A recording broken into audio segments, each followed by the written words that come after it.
Ladies and gentlemen, welcome to another Bulletproof for BJJ podcast. I am JT. Hello guys, I'm Joey. And today we are talking rib injuries and how to deal with them to get you back on the mats faster. It's a tough one. What are the scourge of jiu-jitsu? Oh, mate, when you get a rib injury, and for all of you out there, listen, it's the worst. Yeah. And there's not a whole lot you can do initially. No, and you're also not sure if you really have one. Because you feel it sometimes. It depends on the severity, doesn't it? Right. But so you get those ones where you're like, I felt it in training, but walking around now, actually, I feel pretty good. Yep. You know, and you're like, I'm all right. And then you Go to sit up out of bed or big pain, or you cough. Yeah. Yeah. If you're out there, you heard this and you've had a bad rib injury, you know where we're coming from. And I thought where we'd start is to talk about our own rib injuries. I've had a couple, probably earlier on in the journey, one more severe than the others. And then the process of how do we come back?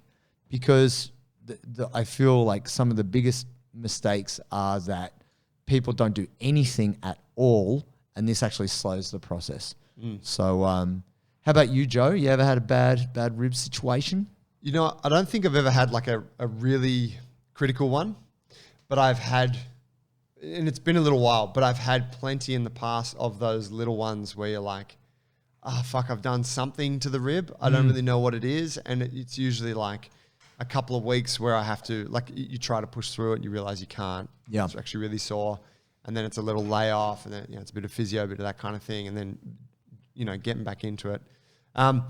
One that I have had a couple of times is a rib dislocation. Oh, which is ouch. like at the back of the rib. Around here? Yeah, because so the rib cage, like they come around and they connect to the bones vertebrae, in front. yeah. You're like on the front side of your spine. Yeah. And that, I think when I first had that, I was like, what? Like you can dislocate that? Yeah. Like there's joints there, you just don't think about it. You think of the ribs as these things at the front, but it's this cage all that the wraps way around around, your torso, yeah. And that, thankfully, when I've had those ones before, I've been able to go to like an osteo or even a chiro and get an adjustment and sort it out. Oh wow. Yeah, and thankfully those ones, if you got a good practitioner, they're often the ones that you're in pain. You go there, they do the thing, you go, oh, and you're like, I'm good. Oh, it feels good. Yeah.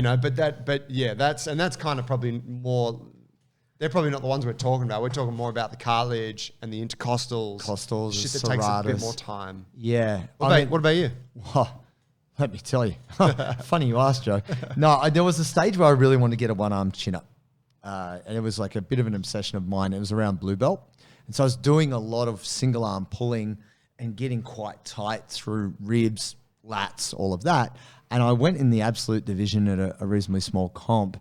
And I was playing a bit of deep half guard at the time. Like I'd learned a bit of half guard, and then I'd heard about this magical deep half that couldn't be stopped. And I was like, oh, I'm going to do that. And I knew the most basic version of it. Anyway, I was in the absolute division. I probably shouldn't have, this guy outweighed me easily 30, 40 kilos. So I'm under deep half, and the guy's just sitting up on my shoulder. And I went to sweep him, and I almost swept him. And he just got his big mitt, his big bare paw, and just shoved my shoulder down. So I was like this, turning up, and then he forced my chest and shoulder back down while I was trying to sweep him. And I just felt this like Velcro rip right at the kind of very bony edge of the ribs. And my rib tore the sternal cartilage and popped out like this. Oh shit. Oh, it was so, and I was like, oh, and I was like, the guy's looking at me, and I was like, oh, and I'm good. And the ref's looking at me, I'm sweet. I literally shoved it back in place. And then I was like, I'm going to do that again. Tried to sweep again. Guy did the same thing, and this time it ripped worse. And then it's like, I tried to like deserved push it every back part in. of that second rib. I did. And it was pointing, like it was literally pointing out. Like it didn't break the skin, but it was like that. And I just was like, I got to stop. I can't do anything right now. And I was disabled. Like I couldn't. You won the match though, right? Of course. I came through as a champion. No, I did disable myself from deep half. And I went to a doctor. Doctor was like, well, I'll go to the hospital, mate. I can't do anything for you here. Anyway, I talked to a friend of mine who's a nurse, and he said, oh, dude, that's no good. You do want that back in place, but you're going to keep breathing. If you keep moving, it's going to keep popping out.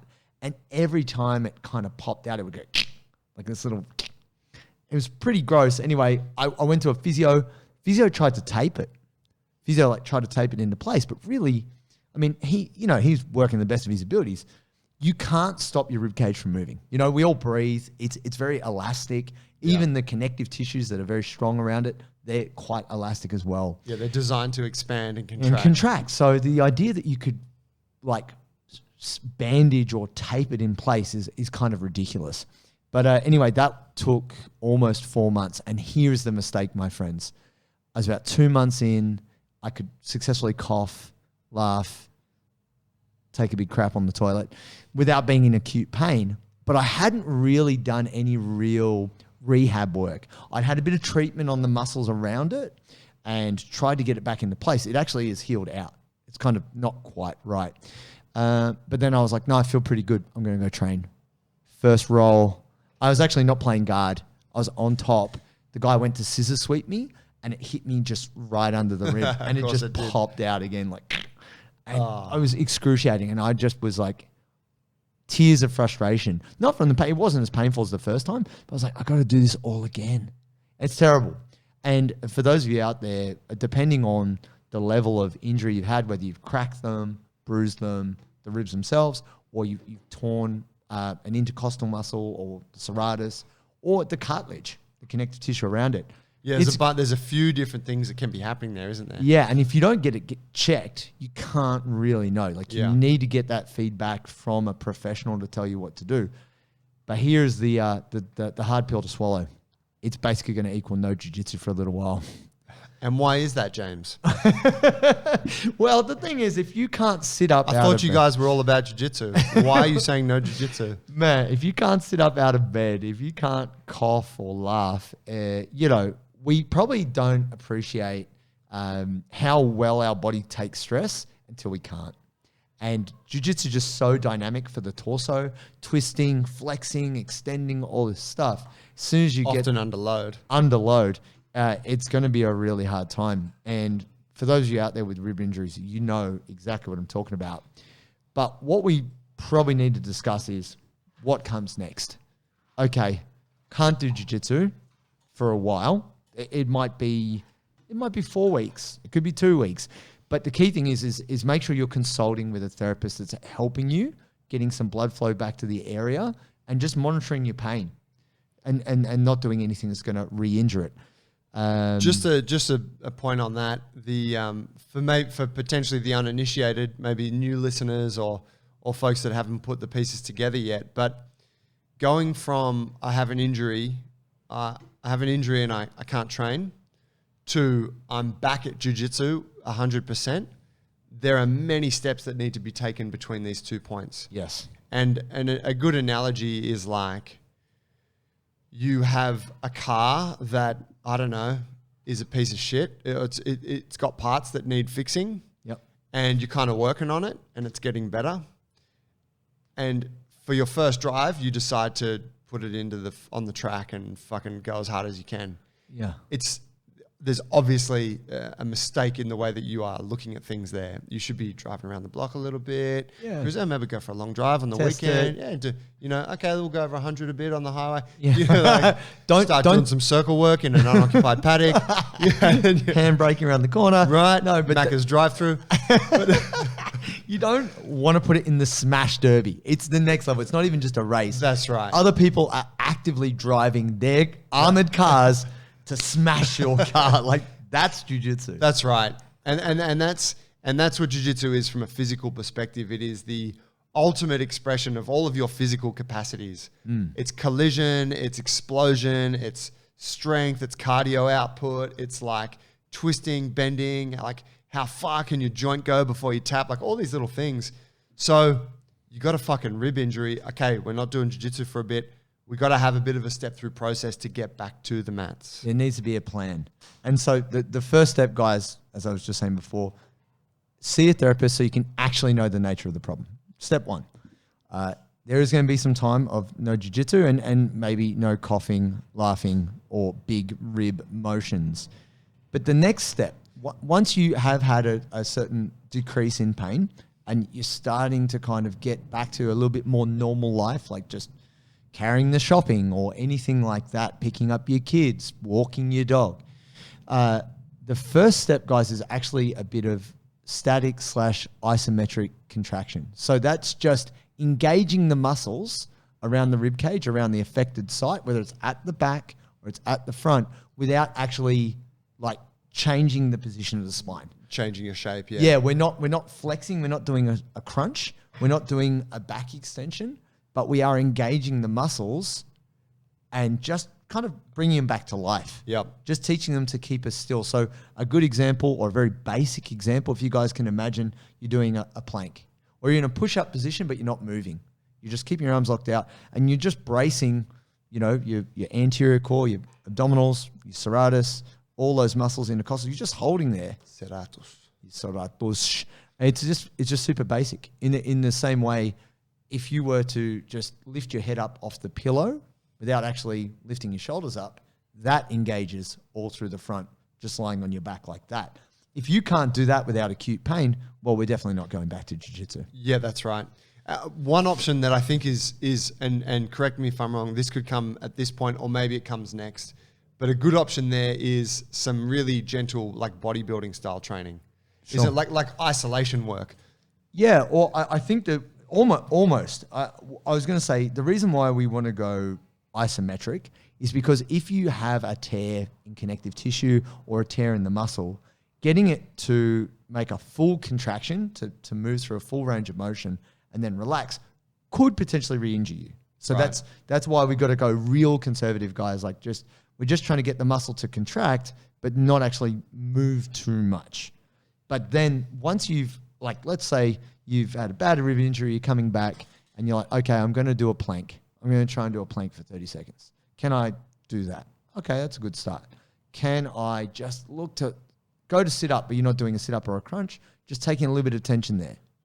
Can I hold that for 30 seconds and back? Almost like not quite a hollow body, but just get a little bit of tension in the muscles without being in crazy pain. The next step is range of motion. So this is just like us sitting in the chair here. Can I bend forward and compress?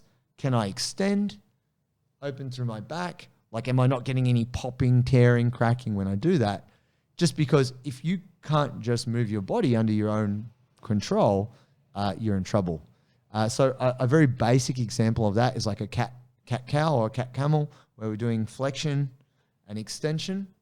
And then another one is thread the needle, guys, which is in the Bulletproof For BJJ program. We have our hand behind our head and we're tucking our elbow under and then opening out. Cat-camel's in there too. Yeah, true. That's very true.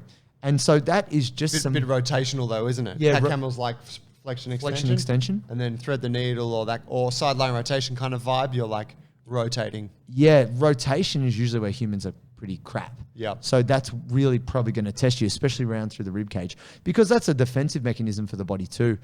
Things will tighten up to try and stop you from moving. Yeah. But the sooner we can start to build in some very basic, safe movement, the blood flow will be better, the healing rate will be sped up, because doing nothing at after 4 to 6 weeks is not helping you.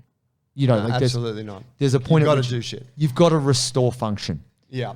Not moving is not the answer.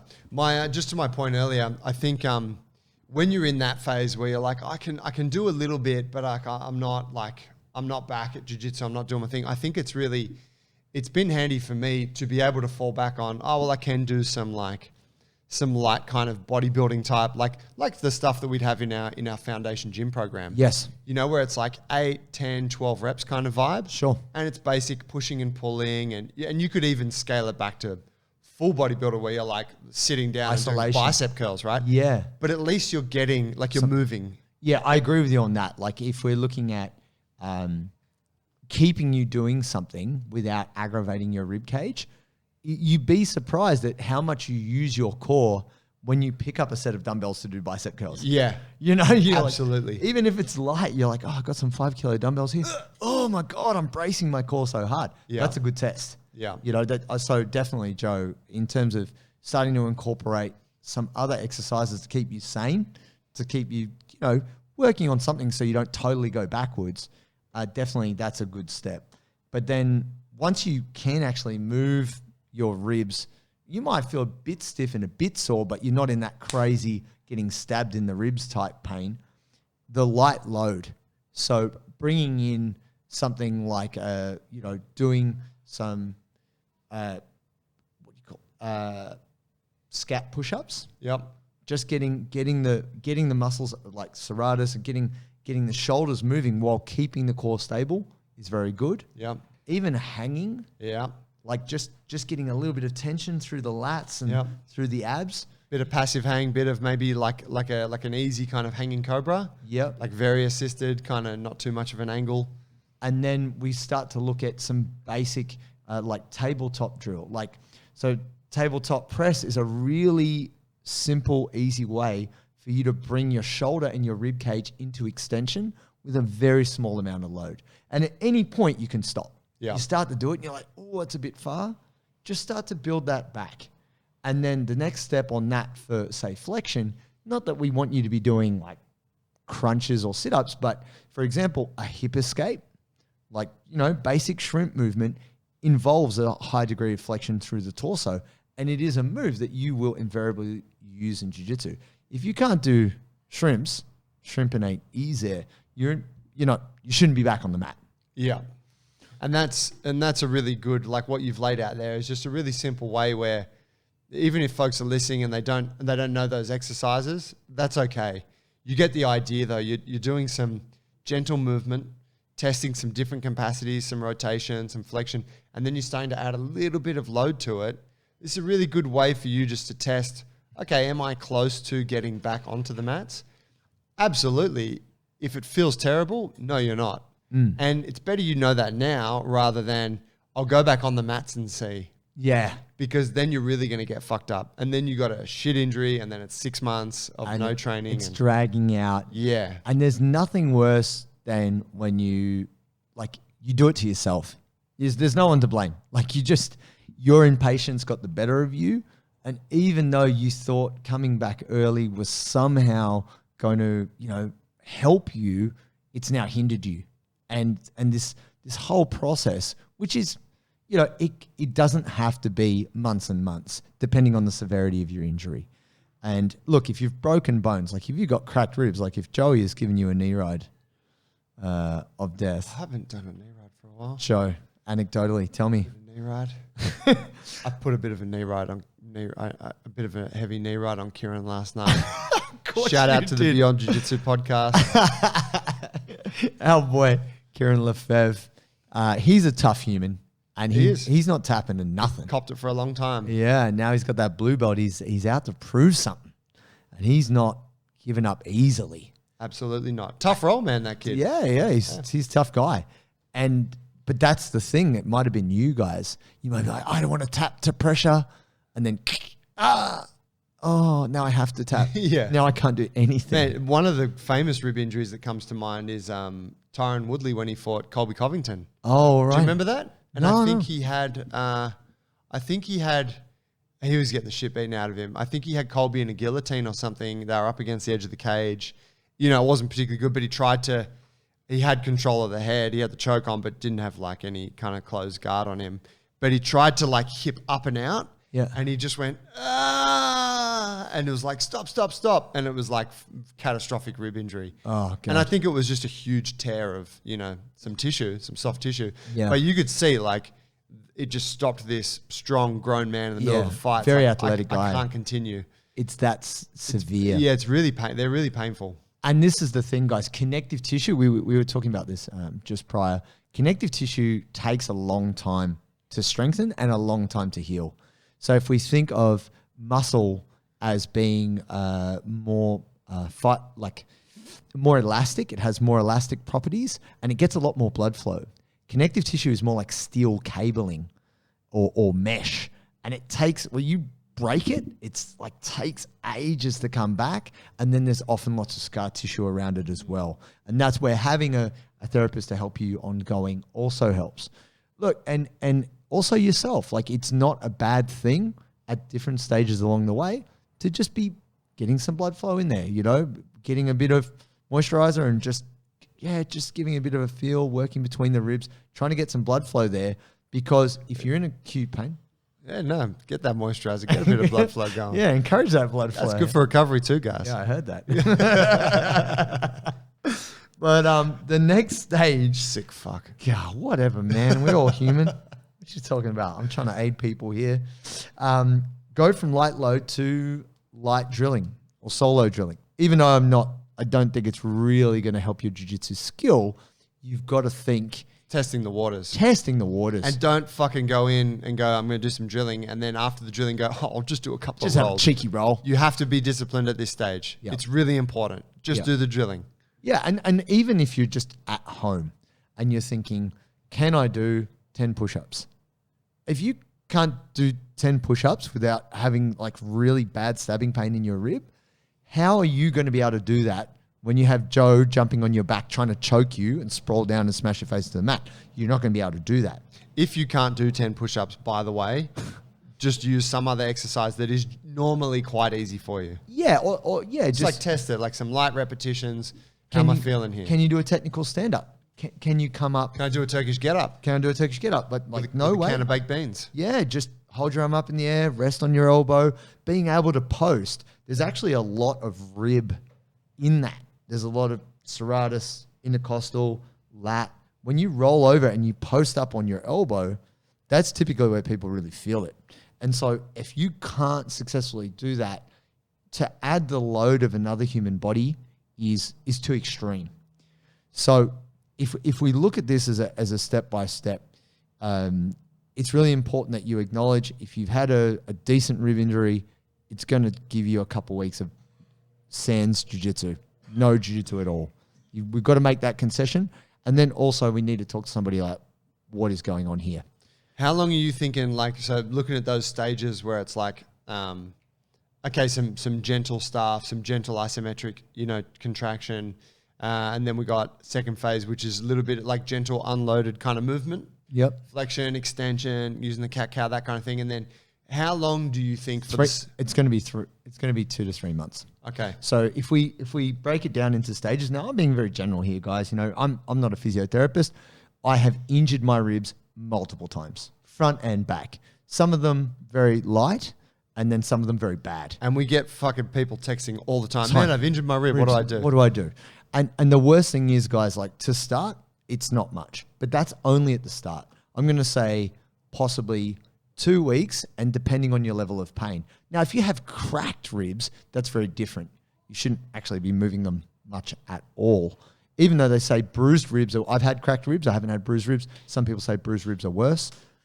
If you've torn your connective tissues, the cartilage, that will take longer than if you say torn a muscle. That said, depending on your level of pain, that's what it's about. It's like, what can you tolerate? So if you go, oh yeah, the boys have said, I might just try a plank, and as you're getting down onto the floor, you're in heaving pain, you're like, maybe this isn't going to work. If you can't hold that push-up position or that on the elbows plank position for 30 seconds, then that tells you you're not ready yet. So that's going to add like maybe another week there. I'm going to break it down into 2-week blocks. So if we say that we have 6 stages here, which is 2 weeks of nothing but a little bit of therapy from your physiotherapist and just getting used to trying to function without it. A little bit of isometric work, depending on how much pain you're in. That might take a little bit longer because maybe it's just really unbearable. But then the range of motion, that might take a little bit longer too. So there's another 2 weeks there. We're into the second month. Little bit of light load. Now, seeing how the body responds here, that could be a 2 to 4 week period, and then going into another 2 weeks of doing some light drilling before you head back to class. Like I said before, I have suffered from going back too early. And I literally, Michael Jordan, just crying. Michael Jordan crying face, Will Smith crying face. Just like, I did it to myself. I mean, the first part of the injury I did to myself. Really, there's no deserving in it. It's just you feel dumb. Yeah. And I can't blame anyone but myself. Yeah. And the most frustrating thing is you just want to roll. But know that if you're really serious about getting back on the mat quicker, you want to stick to this gradual process of coming back. And then obviously take some cues from your physiotherapist. they're going to be able to give you some feedback to say, you know what, I think it's going to take a little bit longer. We can't know. Obviously, this is very general advice. But if you're out there now and you think, oh, yeah, I hurt my ribs 2 weeks ago, still no good, go and get some advice. Absolutely. Something that that stands out to me is I notice people not necessarily – actually, no, I'll retract that. Some of the people that I see who seem to have recurring kind of rib issues are often more experienced jiu-jitsu players who have been doing it for a long time, who don't look after themselves. Yep. And they end up with extremely tight front chain. Like the muscles on the front of the trunk So tight. are so tight. Strong but the tight. abs, the pecs, the hip flexors, the quads, this whole front of the body is just like fucking armor. Yeah. And it's because, we spoke about this, in jiu-jitsu, you're generally in a very flexed or rounded position. So those muscles from your knees to your shoulders are contracting to hold you in that position. They need to be. Now, the flip side is, yeah, you're very strong in that position, but if you get pulled out of it and you're not used to being out of that position, that's where shit can tear. Definitely. I know that Joel had dealt with this a lot, and there's always just kind of this irritation through the abs and that kind of thing.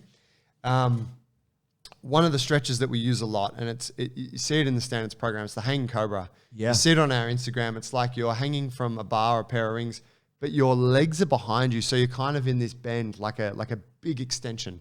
Yeah. Now, it's a really full-on stretch. It's intense. I remember trying to get Joel to do it. It's famous within the Bulletproof small group. Trying to get him to do it. Joel is a savage black belt, amazing competitor. Tough human. Yeah, tough human. But he would be crying, even at the most gentle possible variation or setup we could use for that stretch, because that shit's so tight. Yeah. And so, you know, from looking at it from that perspective, it's like if you are that kind of person where that going in the opposite position, this extension, is unbearable for you, that shows that you're at a kind of high risk of doing some damage there. That's right. Because shit is not balanced. If you can't move your torso forward and backwards and rotate it and bend to the sides, then you really are exposing yourself to a higher risk of injury. Yeah, you're setting yourself up for potential fail. Yeah. And that's the thing that I guess this circles back to. Yeah, we do need to be strong through the front. That's fine. That's great. But there's a point at which it stops being a strength and it starts to be a weakness. We become stiffer than we are strong. And the balance or the juggle is like, how are we strong? How can we be as strong as we need to be, but also have the flexibility and the balance there? And this goes back to even for myself, you know, we've talked about it before. I probably spend a bit too much time in flexion just because I enjoy it, whether it's rock climbing or trying to pick up rocks or whatever it is. When we go to do those like hollow backs or anything which requires a good degree of extension, because Joe's done a fair bit of handstand work and that requires that, doesn't it, to open the lats and keep the arms straight. Oh man, I suck there. Like it's just, I can go there, but I am working so hard. I feel like my face is going to explode. I get those positions and it wasn't like, oh yeah, I feel better now. I just feel exhausted because I had to use so much energy to open up and fight my own internal resistance. And I'm sure there's plenty of you out there. You may not know it at this point in time until you have to do the counter stretch and then you discover, wow, this is a big glaring hole in my ability to move my body. So I think that for any of you out there, if you haven't had a severe rib injury, I'm jealous, but that's good. But don't sweat it, guys. You're going to get one soon. No, you're on the cusp, right? So if you're training a lot of jiu-jitsu, it will happen in your career. But a good way for you to like put that off into the far distant future until you're an old grizzled brown belt is to spend some time doing this extension work. So what would you say would be your top 3 moves, Joe, as a preventative? So we've got the Hanging Cobra. Hanging Cobra, but I think probably more entry level, easy stuff that pretty much anyone can do any day is wall lunge. Wall lunge. Right? And you know, and you can bring more of this side into it by going forward and then arching back. Yeah. Right? And that's full on. You can do that on the mats. Like that is my number one stretch before and after jits. But then also hanging Just hanging. Hanging. I mean, it's not pulling you into major extension, but for most people, it's going to be more extension than they're getting day to day. Yes. All you got to do is have a bar or a ledge or a rail or something you can jump up and grab. And if you don't feel confident in it, you can keep your feet on the ground, hang on something lower. But if you feel good for it, jump up and let your body weight just stretch you out and try and just accumulate a couple of minutes in total each day of that. Yeah, and little caveat on that, guys, I would challenge you to do it supinated. So palms facing you, because there's actually a bigger stretch in the lats at that. And that's generally where we're real tight. And the thing, one of the moves that I'm really sucking at in standards is butcher's block. And I think that really, I feel that hard in my lats and that tricep lat connection. Yeah. And man, that's a mother upper. It's brutal. Yeah. Well, I got one final point just on the thing about going back to jits early and whatever. You know the people that you train with who always go back too soon after being injured. And they're the same person that always has a bunch of fucking injuries. They're covered in tape, Ollie. Covered in tape. Oh, stop. You know, that's my thing. Oh, no, I'm good. Okay, yeah, let's go. And if you look at it, sort of, if you zoom out and you look at it and you're like, which direction am I headed in? Am I going to be the person that's in pretty good shape, looks after myself, trains really hard because I've earned that right because I'm doing the work, and you know I'm in this hectic sport that's taking toll on my body, but I'm doing what I can? Or I'm going to be that motherfucker that's constantly injured, always whinging, never stretches because it hurts them too much, always gets around in pain, wakes up sore. Like, don't fucking be that person. Don't be that guy. Jiu-jitsu encourages you to just kind of get back on the mats and grit through it. And a lot of the time you will be able to grit through it, but you will be cutting corners that will end up having a huge negative effect on your life. Yes. Generally. So address that shit properly now so that you can train better tomorrow. 100%. That's a great point. That's a great point. That's amazing. Nailed it. We closing? I think we are. Guys, we got a bunch to talk about always, but please, we got a YouTube channel. It's fucking sick. You can also watch all of our podcasts on YouTube. So if you want to see JT and my heads, get on there. Bulletproof for BJJ into the YouTube box. It'll pop up. Please jump on, give us a follow. What we try to do is put up extra content around the stuff that we talk about here. So, you know, we're not satisfied that you just listen to us in your car on the way home. We want you to watch us on your TV as well while you're having dinner. Of course. And then, you know, maybe settle in with some light reading of the blog before you go to bed. Sounds good to me. Thank you, guys. My guy. Cheers, bro. Peace, bro.